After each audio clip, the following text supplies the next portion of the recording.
Board game vibe time yet again, and I've been thinking about board game ratings because I have no life, and I don't know, the current Board Game Geek thing where you look up a game rating and we have a granularity from 1 to 10, but seemingly all games fit somewhere between 6.5 and 7.8, the majority of them, so you end up looking at decimal points to determine whether you should buy something or not. And it's a very, I think, broad rating because it doesn't affect much about how long you've been in the playing games, etc. like that. So I'm quickly going to tell you my alternate board game rating system using Carcassonne as an example and some others. So my system is essentially this. How big collection must you have before you have this game? So I'm going to use Carcassonne and Concordia and a handful of stars as my example.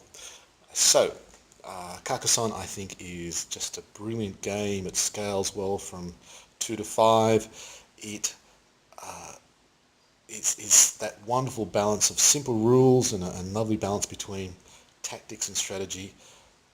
This is, to me, is an essential game. So if your board collection is 5 or more games, this should be part of your collection. So Carcassonne would have my for collections of 5 or greater games. Now Concordia is, I love it, it's a fantastic Euro game. Got a combination mechanics of deck building and stuff like that, and an aspect level abstraction. So I don't think you'd want to have it in your first 10 games, but you want it somewhere as an example. So for me, Concordia is probably, once your collection's got to about 40, so Concordia would be 40 or more games in your collection. That's where I think it's an essential requirement. The last one is a Martin Wallace, a recent one, Handful of Stars. And again, we really like this game, but it's a bit like your normal Martin Wallace. It's very lovely, sort of custard, but a little bit lumps. It always has the occasional lumps which just make it slightly annoying.